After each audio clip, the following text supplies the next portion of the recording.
সার্ভেন্টকে কি কখনো আপন করে নেওয়া যায়? দেখো, নিজের ছেলের কথা ভেবে আজকে এতদিনকার পুরনো কাজের দিদিকে কীভাবে বাড়ি থেকে বার করে দেওয়া হলো। কাদের কথা বলছি আশা করি তোমরা থাম্বনেল দেখে বুঝতেই পেরেছো। হ্যাঁ, ইনসাইড আউটে কল্যাণীদি। যেমন ইনসাইড আউটের ফেসগুলো ভাইরাল, তেমন কল্যাণীদিকে চেনে না এমন কেউ নেই। সুখে দুঃখে বাগুইহাটির বাড়ির থেকে কিন্তু এদের সঙ্গেই আছে। তার আগে একজন ছিল, তখনও কিন্তু অর্পি খুব ভেঙে পড়েছিল। এখন এর বাচ্চার মানে এর মেয়ের কল্যাণীদির মেয়ের কন্ডিশন, বাচ্চা হতে গিয়ে কন্ডিশন খুবই খারাপ, খুবই খারাপ। মানে একদম মৃত্যুর মুখ থেকে ফিরে এসছে। তারপরে বাচ্চাটাকে দেখা, এরপর মা ভালো আছে, মাকেও একটু দেখা। এর মধ্যে অর্পিতার মাথায় হাত পড়েছে এবং দেখা যাচ্ছে যে ওর ভিডিওটা দেখলাম যে এখন আমি কি করব। সত্যি কথা, আমি ওর সাথে খুব রিলেট করতে পারি। আমার ছেলে হওয়ার পর থেকে আমার কাছে থাকা পড়ার লোক ছিল। প্রথমে একজন অবেশ অনেক দিন থেকে ছিল, আমার মাথায় বাজ পড়েছিল সে চলে যাওয়ার পরে। ও বাবাকেও কী করে আমি করব, ও বাবাকেও কী আমি করব। তারপর সে চলে যাওয়ার পরে আরেকজন এলো সুন্দরবন থেকে, সে নাকি পালিয়ে চলে এসেছিলো। যে ঠিক করে দিয়েছিল, না কোনো সেন্টার থেকে নয়, চেনা জানা আমার ছোটো ননদের কাছে থাকতো, সেরকমই লোকজন থাকতো কন্টিনিউ। প্লাস আমার বাড়ির নিচেও কিছু আছে কলমিস্ত্রি, তাদের যাতায়াত আছে সুন্দরবনে, মানে তাদের বউয়ের বাড়ি সুন্দরবনে, সেখান থেকে ওরা মেয়ে কন্টিনিউ আমাদের বাড়িতে, আমার শ্বশুর বাড়িতে, আমার ছোটো ননদের বাড়িতে, কাকা মামা শ্বশুরের বাড়িতে এরকম থাকতো। ওরা তিন বন্ধুই ছিল, পাড়ায় সবসময় থাকতো। তো এটা জানা গেল একদিন হঠাৎ করে যে সে নাকি তার বাবাকে না বলে নৌকো ছাড়ছিল, নৌকোর মধ্যে ব্যাগ ফ্যাগ নিয়ে কলকাতায় চলে এসেছে। তারপর থেকে যাই হোক কোনো একটা বাড়িতে ছিল, কোথায় কেষ্টপুরের দিকে, তারপরে এসে আমার বাড়িতে ছিল। মেয়েটি খুব ভালো ছিল, শিখা নামে মেয়েটি ছিল। কাজ করতে করতো মনটা উদার হয়ে থাকতো, কী যে ভাবতো কী না এ করতো। তারপর প্রায় 1 বছর মতো থাকতে তারপর তারও মানে বাবা হঠাৎ খোঁজ পেয়েছে যে এখানে এরকম আছে টাচ্ছে, ও কাঁদতো, মানে অস্বস্তি লাগতো। সন্ধে হয়ে গেলে দেখলাম, যতই ওকে আনন্দ দেওয়ার চেষ্টা করি, ও সন্ধেবেলা যখনই একা পড়ে যেত তখনই ও কাঁদতো। তা দেখো, চলে যাওয়ার পরেও আরেকজন আসলো, সে বেশ কিছুদিন থাকলো। এবার তাকেও বিয়ে দেবে, বিয়ে দেওয়ার জন্য উতলা হয়ে পড়াতে, এরকম করে করে অনেকেই থাকতো। এবার উতলা হয়ে পড়ার জন্য তার বাবা নাকি, তার বাবাকে বললাম যে ঠিক আছে, মেয়েকে যখন বিয়ে দেবেন নিয়ে চলে যান, আমি অন্য লোক দেখে নেব। ও মা, একদিন শিয়ালদা স্টেশনে বললো একটু দিয়ে আসবেন, বাড়িতে তুমি আসবো না। শিয়ালদা স্টেশনে গিয়ে দাঁড়িয়ে রইলাম আমি, বাচ্চা রেখে, আমার ছোটো বাচ্চাকে রেখে। আমি আর আরেকজন যে মানে ঠিক করে দিত, সেই মিলে দাঁড়িয়ে রইলাম। ট্রেনের পর ট্রেন আসলো, সে আর নিতে আসলো না। আবার সে থাকলো আরও 2-1 বছর। তারপর আলটিমেটলি মানে যখন অনেকটাই বড় হলো তখন নিয়ে চলে গেল। এবারে যখন চলে গেল, মনটা খুব খারাপ ছিল। আলপনা ছিল সেই মেয়েটির নাম। মনটা খুব খারাপ হয়ে যেত। তার থেকেও বড় কথা, মানে এতদিন থাকলে তো একটা মায়া হয় সত্যি, মানে চোখের যেন জল বেরিয়ে আসতো। ওর কতটা লেগেছে জানি না, কিন্তু আমাদের লাগতো। প্লাস একটা ইনসিকিউরিটি কাজ করতো যে ও মাকেও কী করে করবো, ও বাবাকেও কী করে করবো। তারপর দেখলাম যে ঠিক আছে, লোক রাখতে রাখতে একটু দেরি হতে তখন আমি বললাম না, আর থাকা পড়ার লোক রাখবো না, বহুত অশান্তি। মানে ছোটো সংসারে সবসময় থাকার লোক সত্যি খুব অশান্তি। এই রে দীঘা যাও রে নিয়ে যাও রে, পুরী যাও রে নিয়ে যাও রে, বারাসাত যাও রে নিয়ে যাও রে, এতটা প্রাইভেসির মধ্যে আমি ঢুকাতে চাইছিলাম না। কারণ শ্বশুরবাড়ি আমার ওপরে, তাদের যখন থাকা পড়ার লোক, তাদের অনেক বড় ফ্যামিলি ছিল, কেউ না কেউ বাড়িতে থাকতো। সবসময় পেছন নিয়ে ঘোরান। আর ওদের একটু দেখো, খারাপভাবে নিও না, একটু কিউরিওসিটি থাকে, কী গল্প করছে, কী কথা বলছে, সবসময় বাপের বাড়িতে আমি গেলেই আমার সাথে নিয়ে চলে যেতে হতো। একটা অস্বস্তি। তারপরে দেখলাম যে না, আমি তো পারছি। তারপর সবথেকে কথা হচ্ছে, আমার বাচ্চা একদিন খুব বাজে একটা কথা বলে ফেলেছিল যে এগুলো তুই কোথা থেকে শিখলি, এগুলো তো আমি বলি না। তখন বললো ও শিখিয়েছে, আলপনা শিখিয়েছে। তখন আমি আমার বরকে বললাম যে কিন্তু মানে দেখো, খারাপ কিছু কিন্তু শিখতে চলেছে, এবার কত আলাদা রাখবো। রেখে যেতাম, থাকতো দিব্যি। তারপরে একজন বয়স্ক মহিলা বুড়িকে রেখেছিলাম। তারপর অনেক দিন পর্যন্ত ছিল, কিন্তু আমি মাঝখানটায় তারপর আমি বলেছি যে আমি কিন্তু এখন পারবো। একে আমি মানে ও স্কুলে চলে গেলে বা স্কুল থেকে ফিরলে এতটা টাইম ও বাইরে থাকছে, এর মধ্যে আমি ঠিক সামলে নেবো। তার থেকে তোলা একজনকে রেখে দাও। রান্নার লোক কখনই আমাদের পছন্দ না, কারণ কোনো ডিসিশান থাকে না কে কখন খাবে, কে কখন না খাবে। তার থেকে না পারলে কিনে আনো, তা আবার ঠিক আছে। রান্নাটা আমি সবসময়তেই আমি করি এবং করতে ভালোবাসি, সে যাই হোক। তো এই একটা অর্পিকে দেখে আজকে আমার মনে হলো ওর নিজের জায়গাতেই একটা নিজেকে বসালাম। সত্যি ভীষণ মনটাও খারাপ লাগে, প্লাস একটা যেন মাথায় বাজ পড়ে আসে। প্লাস এদের যে লাইফস্টাইল, এদের তো মানে কলকাতার বাইরেও চলে যেতে হয়, বা যখন তখন সারা দিনের নামে সকাল থেকে রাত অবধি যে হুটহাট এদের কোনো কাজের তো কোনো মানে নেই, শিডিউল নেই। তো সেই জায়গা থেকে অর্পির জন্য সত্যি খারাপ লাগছে। কিন্তু আমি যে কথাগুলো বললাম যে ও তাড়িয়ে দিয়েছে, এটা নিয়ে অবশ্য করেই কথা বলবো।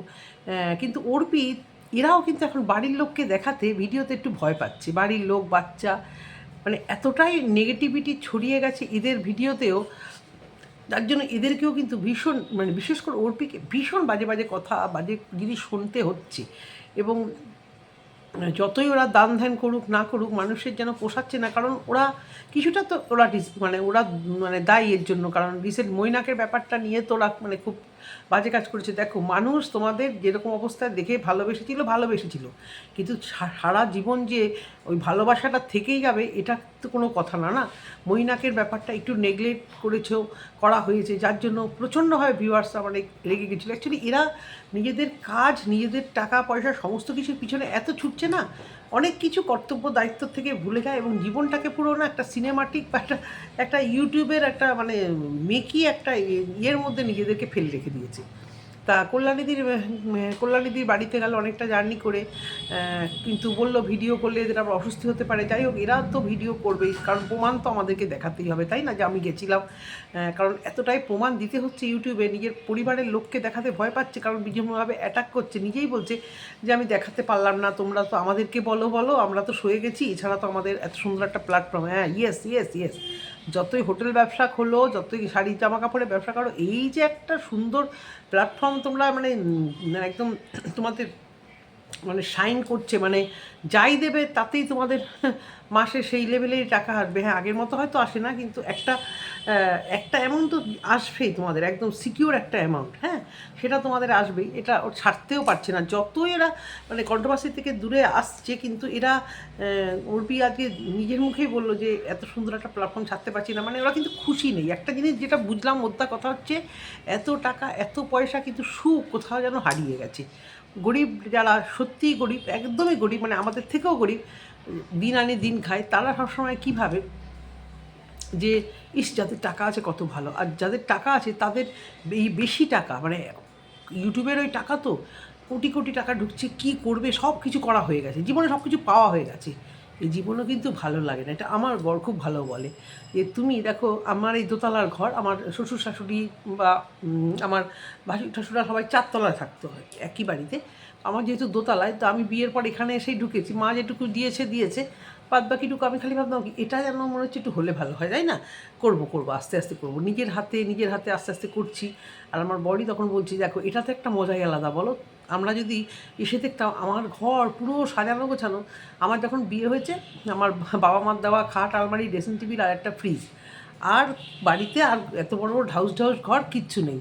বর গরম সহ্য করতে পারে না বলে সেই 2000 সালেই আমি ঢুকেই দেখেছি ও বিয়ের সাথে সাথে একটা এসি, একটা মাস্ট। কারণ ওর একটা মিডল বয়স থেকে একটা অভ্যেস, ছোটোবেলা বলবো না, মিডল বয়স থেকে। আমার কোনো দিন ছিল না সেভাবে অভ্যেস, সেভাবে কি আমার ছিলই না আমার, কারণ আমার বিয়ের সময় আমার বাড়িতে এসি ছিল না।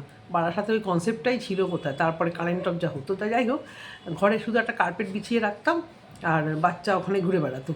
তো সেই জায়গা থেকে যখন টুকটুক করে যেটুকুই করে নিজেরা দৌড়ে গিয়ে নিজেরা কিনে নিয়ে, যে কোনোটাই আমাকে শ্বশুর শাশুড়ি বা কেউ আমাকে উপযাজক হয়ে গুছিয়ে দেয়নি, এটার একটা মজাই আলাদা। কষ্ট করে মানে খুব কষ্ট করে চেষ্টা করি আরেকটু কিছু করার, এটা একটা ভালো লাগে, স্যাটিসফ্যাকশান লাগে। সব পেয়ে গেলে আর কিসের আনন্দ, তাই না বলো। তো এদের হয়েছে তাই, এত পেয়ে গেছে, কি নেই, গাড়ি বাড়ি একটা কিনছে একটা দিচ্ছে। ভাই, আমার প্রথম গাড়ি আমাদের এত কষ্ট করে কেনা, মানে ওটাকে এত প্রচণ্ড ভালোবাসি। তারপর মানে যেটাই হোক, মানে যেহেতু কষ্ট করে কেনা, আজ বেচবো। যেমন ওই এখন নিয়ম যেটা হয়েছে, গাড়ি এত বছরে রাখা যাবে না। আমার মানে ভীষণ কষ্ট লাগে যদি কখনো আমার গাড়িটাকে কেউ এভাবে নিয়ে যায়, স্ক্র্যাপে দিয়ে দেয়, খুব খুব খুব কষ্ট লাগবে। আমি একটু পজিটিভ এইসব ব্যাপারে, যেটা কষ্ট করে কিনতে হয়। কারণ দেখেছি তো বরকে প্রচুর কষ্ট করেই জীবনে দাঁড়িয়ে এগুলো কিনতে হয়, কোনোটাই ফুকটাই নয়। তো তারপর আর কি এদের কি হয়েছে, সব জিনিস পেয়ে গেছে, জীবনে কিন্তু শুধুই ডিপ্রেশন। আজকে ভিডিওটা সব শুধুই কল্যাণীদি ছাড়লো মানে এত বোরিং ভিডিও, আর সেই লেভেলে কমেন্ট।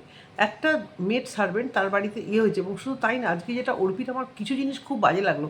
ও গেল ওখান থেকে হসপিটালে গেল, পুরোটাই প্রফেশনালিজম মেনটেন করে, এবং ইউটিউবে ভিউয়ারদের কিছু দেখাতে চাইলো যে দেখো আমি এসেছি। কল্যাণীদির মুখের সামনে ক্যামেরাটা ধরলো।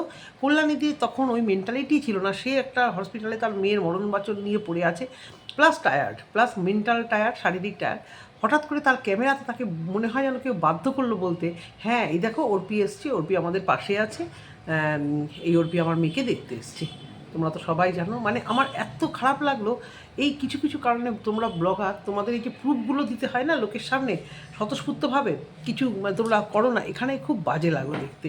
তো যাই হোক, তোমার দিদিও মানে তোমার ননদও কিন্তু ব্যাঙ্গালোরে, ওর পম্পি ব্যাঙ্গালোরে কিন্তু ছোটো বাচ্চাটাকে কিন্তু বড় করছে কিন্তু একার হাতে। সবসময় থাকার মানে মেড সার্ভেন্ট আদৌ ছিল কি না আমি জানি না, তখন থেকে ওরা ভিডিও করতো কি না, কোনো ব্যাপার না। সবসময় থাকার এখন বাচ্চা ডিবু যথেষ্ট বড় হয়েছে, স্কুল টাইম ওর অনেকটা। তারপরে স্কুল থেকে এমন কোনো টিউশনে যদি দিয়ে দিতে পারো তাহলে তো স্কুল থেকেই ওরা সেভাবে নিয়ে চলে যায়। আমার দুটো বন্ধু ছিল, আমার ছেলে যখন পড়তো স্কুলে তখন ও মেডিকেলে চাকরি করতো, ও স্কুল থেকেই ওকে পুলকারে ওই ক্রেশে দিয়ে দিত, তা থাকতো সারাদিন। কিন্তু বাচ্চাটা আরেকটা যে বাচ্চা আছে কুলফি, সেটা তো সত্যি দেখভাল করা দরকার, এটা একটা চিন্তার কথা। তো ট্রেনার পাওয়া যায়, বা কুলফি নিশ্চয়ই অভ্যস্ত, খাওয়া দাওয়া দিলে এরা যেমন লোকজনের সঙ্গে থাকতে ভালোবাসে, আবার একা একা কিছুক্ষণের জন্য ঘুমাতেও ভালোবাসে। তো আমি তো বলবো যে কল্যাণীর দিকে, এবং কল্যাণীর দিকে যেটা বলা হচ্ছে, কল্যাণীদির চ্যানেল থেকে কল্যাণীদি নাকি বলেছে এরা ছাড়িয়ে দিয়েছে, কারণ এরা তো একটা হিউজ অ্যামাউন্ট দিত। সেই জায়গা থেকে কল্যাণীর দিকে এত টাকা মনে হয় না আর কেউ দেবে, কারণ এদের দেওয়ার ক্ষমতাও ছিল, এদের দিতে হতো, কারণ বাচ্চাটা এর সঙ্গে এত সুন্দর একটা বাচ্চা যাকে ভালোবাসবে না, সবাই বাচ্চা রাখতে পারে না, সবাই পোষ্যকেও ভালোবাসতে পারে না। আমার বাড়িতে কেউ কাজে আসলে আমি বলি আমার বাড়িতে কিন্তু অনেক পোষ্য আছে, হ্যাঁ, সেই পোষ্য ভালোবাসলেই কিন্তু আসবে। কাজ করতে করতে আমি যখন থাকবো না তখন পোষ্যকে এই যা করবে, এটা সহ্য করা খুব কষ্টকর। তো এরকম লোক পাওয়া মুশকিল যারা পোষ্যকে ভালোবাসবে।